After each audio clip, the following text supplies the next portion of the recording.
السلام عليكم ورحمة الله وبركاته. أهلا بيكم يا شباب في فيديو جديد على قناة محمد السمان. النهاردة معانا فيديو جديد هنشرح فيه ازاي عملنا البارل أو البرميل البسيط ده. هنعمل له موديلنج كده على السريع، مش هياخد معانا وقت خالص، وبعد كده هنتكلم ازاي بدأنا نعمل الماتيريال اللي انتوا شايفينها دي. زي ما انت شايف كده تحس ان البرميل مصدي، ولكن من فوق الايدجز اللي فوق هتحس ان في كده ايه لون غامق متوحد على الجزء اللي فوق ده، وكذلك البروز اللي موجود في نص البرميل، ونفس الكلام تحت خالص. احنا عملنا اكتر من ماتيريال زي ما انت شايف كده، دي الماتيريال الاولانيه ودي الماتيريال التانية ودي التالتة. مثلا النهارده هنشرح ايه؟ النهارده هنشرح الماتيريال الاولانيه بس اللي هي دي، لكن لو حابين نشرح باقي الماتيريالز وازاي نكتب على اي اوبجكت بتاعنا بالطريقه دي، اكتبوا لي في الكومنتات وان شاء الله نعمل فيديو تاني وتالت نشرح فيه باقي الطرق ان شاء الله.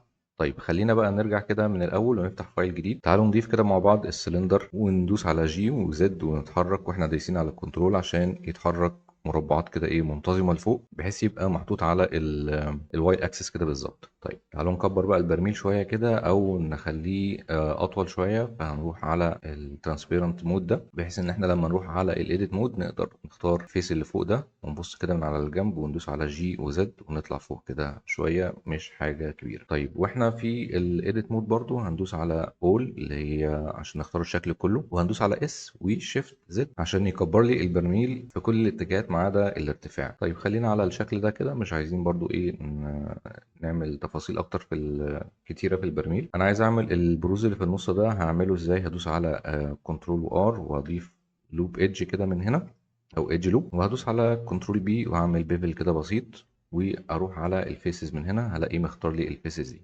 طيب انا عايز اخلي الفيسز دي تطلع لبره، يعني كل فيس يتحرك في اتجاه النورمال بتاعه. طب ايه هو اتجاه النورمال؟ احنا كنا اتكلمنا قبل كده في دروس فاتت ازاي تعرف الاتجاه بتاع النورمال بتاع الفيس بتاعك. هتيجي على الجزء ده كده من هنا وتدوس على الفيس بالمنظر ده. عايز تطول الخط ممكن تطوله من هنا او تقصره من هنا. يبقى ده معناه ايه بقى؟ معناه ان الفيس ده باصص للاتجاه ده والفيس ده باصص للاتجاه ده. طيب احنا عايزين نعمل البروز يبقى طالع في نفس اتجاه كل فيس. ده معناه ايه؟ معناه ان احنا هنيجي من هنا وتقول له extrude along normal، يعني اعمل لي extrude في اتجاه النورمال بتاع كل فيس لوحده بالمنظر ده. طيب هنكرر نفس الكلام اللي احنا عملناه فوق هنا كمان. طيب خلينا بقى نطلع كده فوق وندوس على كنترول ار ونزود كمان لوب ايدج. هنا هتختار الايدج دي وهتختار كمان الايدج دي وانت دايس على الشيفت، وتيجي عند سيلكت من هنا وتقول له سيلكت لوب انر ريجن. تمام. وبعد كده تختار الفيسز. احنا مش عايزين الفيس اللي فوق ده، فهو كده اختار لك الفيسز اللي انت عايزها بالظبط. وتعمل برضو نفس الكلام اللي هي اكسترود حاجة بسيطة بس كده، اللي هو البروز اللي بيبقى في البرميل من فوق. تمام. طيب بالنسبة للفتحة بتاعة البرميل اللي فوق دي، هنيجي عند الفيس اللي فوق ده وتقول له انست لحد القطر اللي انت عايزه. خلينا بس نبعد كده شوية وندوس اي ونروح للمنظر ده. عايز انت تحركها يمين او شمال زي ما انت عايز، فوق تحت. طيب احنا هنعمل ايه؟ خلينا ندوس جي وفي اتجاه الاكس او الواي ونحرك حركة بسيطة كده، وبعد كده هنعمل انسيت تاني. وعشان يعمل معاك السبورتيف ايدج اللي هي او سبورتيف لوب اللي هي حوالين الدايرة اللي احنا لسه مختارينها دي. تعالى بقى نشيل الكلام ده، مش عايزينه عشان ما يلخبطناش.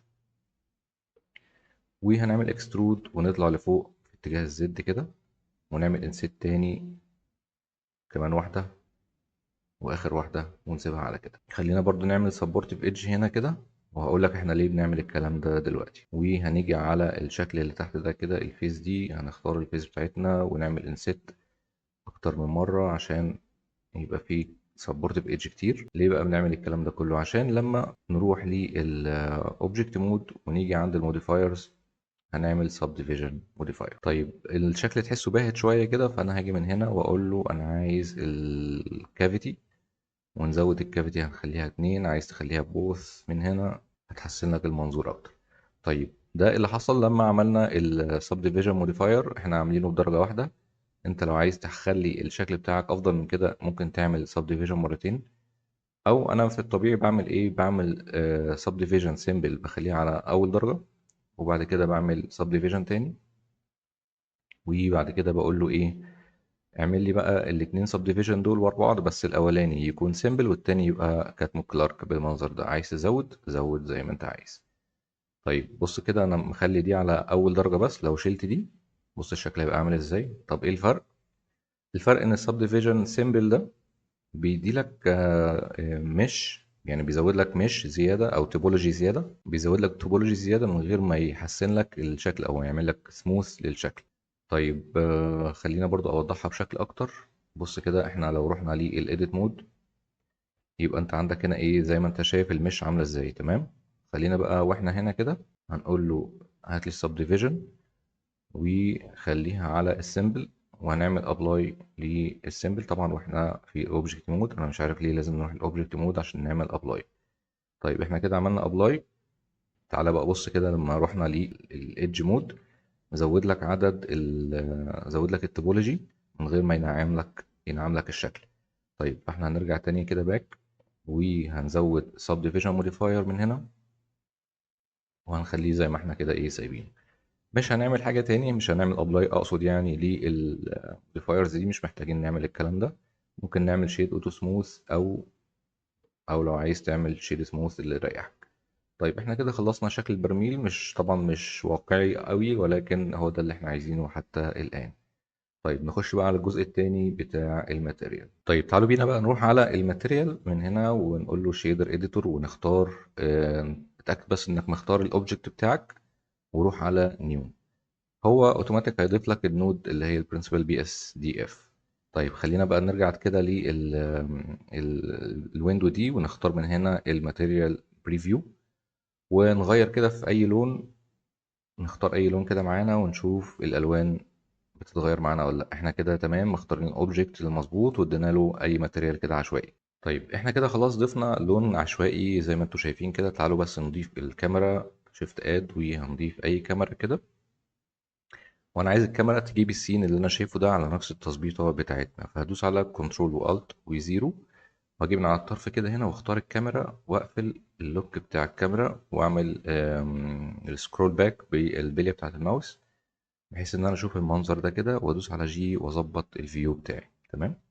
متنساش بقى ترجع القفل تاني وتختار الاوبجكت بتاعك ولو عايز تزوم بالسكرول برضو بس وانت مش مختار الكاميرا.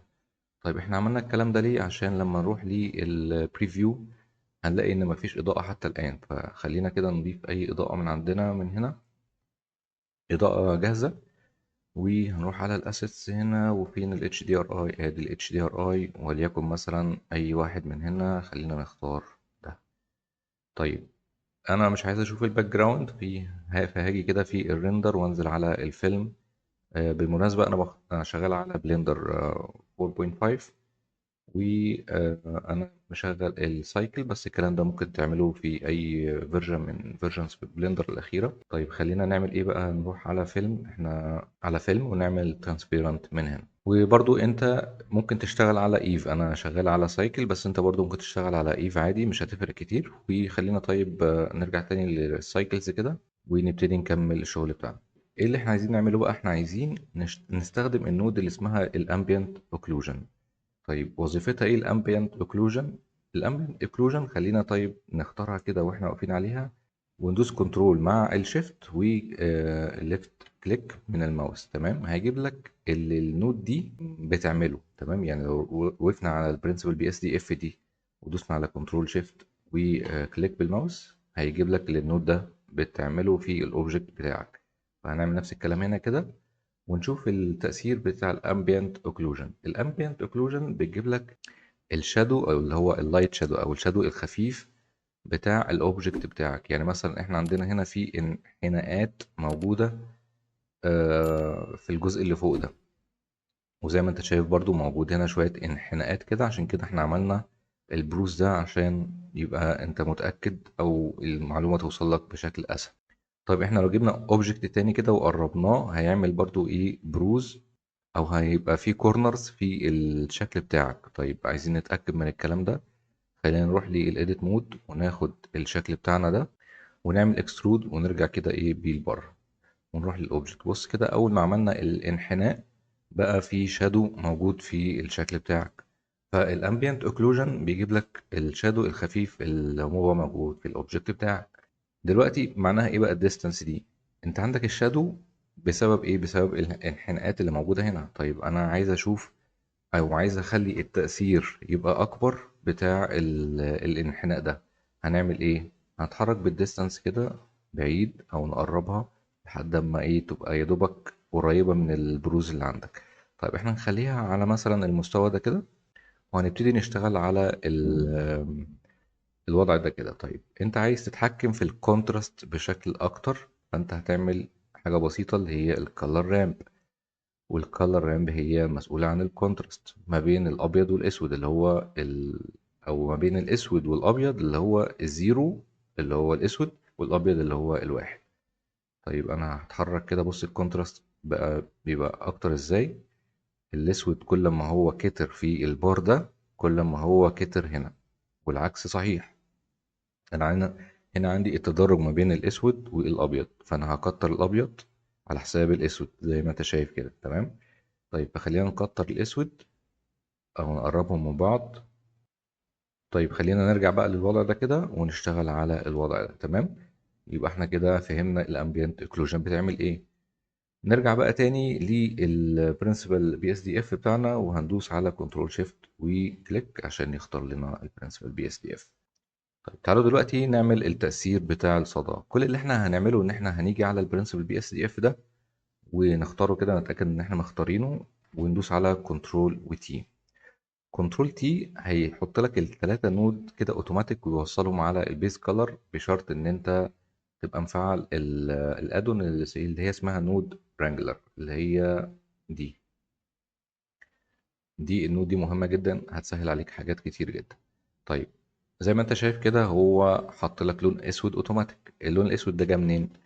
من الايمج تكستشر. هو شايف ان مفيش ولا صورة موجودة فحط لك الديفولت اللي هو زيرو داتا او زيرو اللي هو في بلندر اللي هو اللون الاسود. طيب احنا مش عايزين اللون ده، احنا عايزين الصدى او تأثير التكستشر بتاعت الصدى.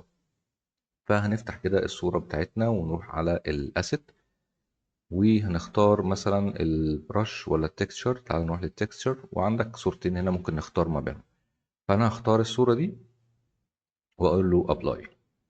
طيب زي ما انت شايف كده في الجزء ده مش مريح. ليه؟ احنا هنا على اليو في، انا مش عايز اليو في لان احنا مش عاملين يو في انراب. ولو انت مش عارف لسه ازاي بنعمل اليو في انراب او لسه متلخبط فيه، فاحنا عملنا فيديو بيتكلم على اليو في انراب، هحطهولك فوق كده على اليمين. طيب خلينا بقى نروح للجنريتد دي ونختارها بدل اليو في. هتلاقي الشكل بقى مشوه اكتر. بكل بساطة هتيجي على الفلات وتختار البوكس. طيب تعالى برضو نبص كده على البوكس ونراجعه مع بعض، هنلاقي ان هو كله زي الفل مفهوش اي مشاكل، ما عدا فيه كده اجزاء اللي هي الجزء ده. بص تركاية كده بسيطة، هتروح على بلند وتغير القيمة بتاعة البلند للدرجة اللي انت تشوفها ايه مناسبة ليك. بص شالك التأثير بتاع القطع اللي هو كان موجود ده، وعمل لك الموضوع اكنك عامل يو في انراب بكل بساطة. طيب ده طبعا ده حاجة مؤقتة، احنا ممكن نعمل يو في انراب، بس انا مش عايز اطول مدة الفيديو. لو احنا عملنا السامبل على 10 هتلاقي الدنيا بقت مش مظبوطة معاك، فاحنا هنخليها مثلا على بوينت 8 او واحد، خلينا واحد بس عشان الدنيا تبقى ابسط، ونرجع بقى نشتغل على الشغل على الماتيريال بتاعتنا. طيب انت عايزها ميتاليك، ماشي هتزود الميتاليك. عايزها بتلمع او ما بتلمعش هتغير من هنا زي ما انت عايز. طيب احنا قلنا دلوقتي ان احنا عايزين ندمج الاتنين تكستشر مع بعض، او بمعنى اصح احنا دلوقتي عايزين الجزء اللي فوق ده يبقى غامق، وبقية البرميل واخد التكستشر بتاعت الصدى. طيب قبل ما نشتغل على الماسكينج او ان احنا نربط اتنين تكستشر ببعض، خلينا برضو نوع يعني نضيف نوع من انواع الرياليزم او الواقعية للماتيريال بتاعتنا. حاجة بسيطة مش هتاخد أي مجهود خالص، اللي هي البامب نود، ولكن بتعمل تأثير قوي جدا. أنا هضيف البامب نود كده زي ما انتم شايفين، وهي هضيف الكالر بالهايت. وخليك فاكر إن أنا بضيف الهايت الكالر للهايت مش للنورمال. طيب والنورمال هنا بالنورمال. تمام. هتلاقي لسه مفيش تأثير حصل. فتيجي عند الديستانس دي وتخليها مثلا 5/10 نص. لو انت شايف ان الديستانس عالي قوي او النود دي تأثيرها قوي بزيادة، فانت ممكن تقلل التأثير بتاعها من هنا بالمنظر ده كده. لحد ما توصل للفاليو الساتسفاينج بالنسبة لك. عايز تعكس التأثير اللي هو بارز يبقى هو اللي داخل لجوه، هتعكس من هنا. طيب تعال بقى نروح على الماسكينج او التأثير بتاع الامبيانت اوكلوجن. احنا دلوقتي عايزين بقى الجزء اللي فوق ده يبقى واخد لون اغمق شوية. هنعمل ده ازاي؟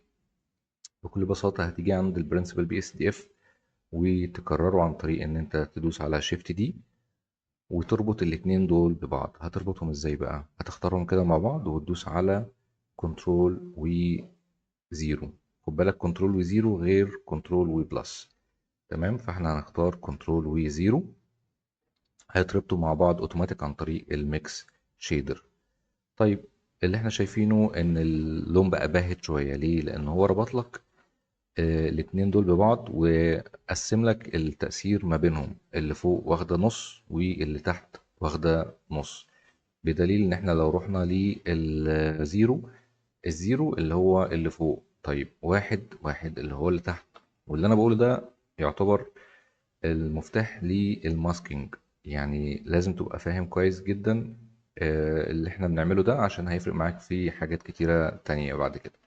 طيب فاحنا مش عايزين ولا زيرو ولا واحد، امال احنا عايزين ايه؟ عايزين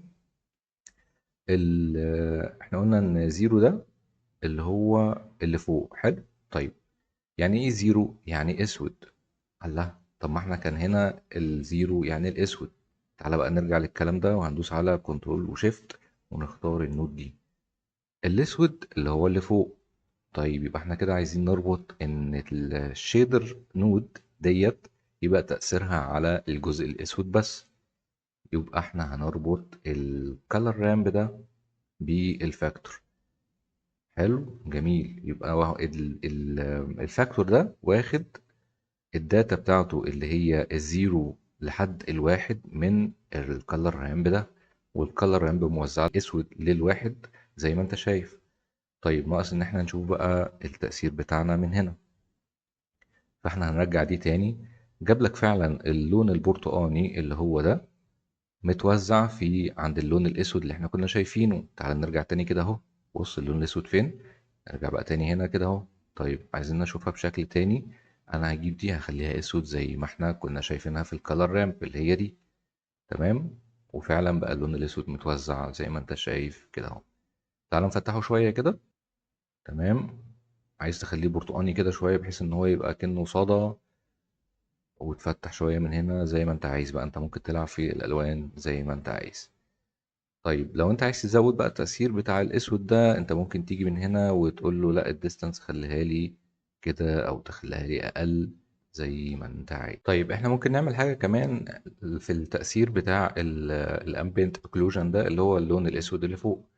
احنا ممكن نضيف تكستشر تانية او ايمج تكستشر تانية. هنعمل ده ازاي؟ بنفس الطريقة هنقف هنا وندوس على كنترول وتي وهيجيب لك النود دي. طيب هنفتح الاوبن من هنا ونروح على الاسيت ونختار حاجة اسمها الجرانش. ده تأثير الجرانش هوريه لك برضو كده ايه تأثيره بيبقى عامل ازاي.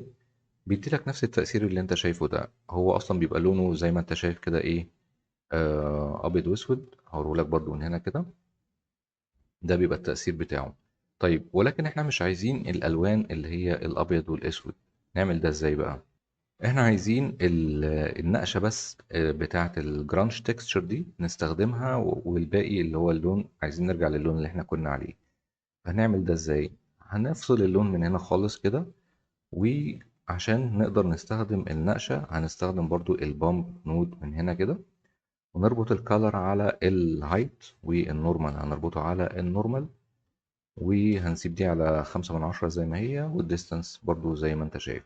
عايز تعلي بقى من هنا كده السترينث ممكن تعليها بحيث تديلك تأثير الصدى بيبقى أكتر هنا كده زي ما انت شايف. وممكن تقلل الرفنس عشان ما يبقاش الصدى بيلمع قوي كده. والميتاليك برضو ممكن تقلله.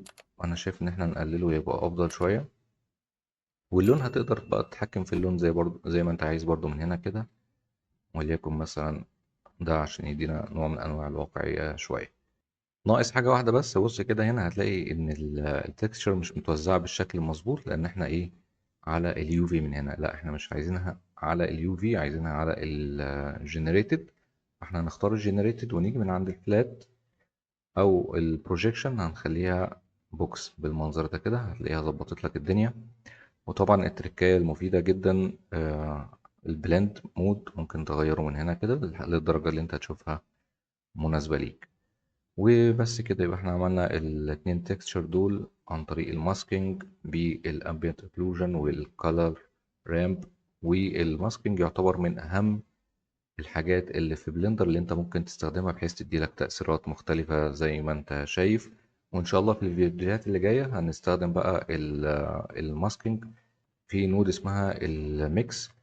هتلاقي برضو نفس الفكرة بالظبط، هي بالظبط تيبيكال الفاكتور ما بين الزيرو وما بين الواحد، الزيرو اللي هو ال A والواحد اللي هو ال B. وممكن تاخد تأثير الأبيض والأسود زي ما احنا عملنا هنا كده، ولكن عن طريق النودز المختلفة واللي كان منها النهاردة الأمبيانت اوكلوجن مع الكالر رام. يبقى احنا كده خلصنا التأثير بتاعنا الأولاني. أنا مش هطول في الفيديو أكتر من كده. لو انتوا عايزين بقى زي ما قلت لكم في الأول نشوف تأثير الماسكينج بطريقة مختلفة، زي مثلا إن احنا نكتب على الماتيريال بتاعتنا بالمنظر ده، قولوا لي في الكومنتات وإن شاء الله نعمل فيديو تاني بنشرح فيه بالتفصيل إزاي نعمل الكلام ده كله. لحد هنا وبشكركم وأشوفكم الفيديو اللي جاي إن شاء الله، والسلام عليكم ورحمة الله وبركاته.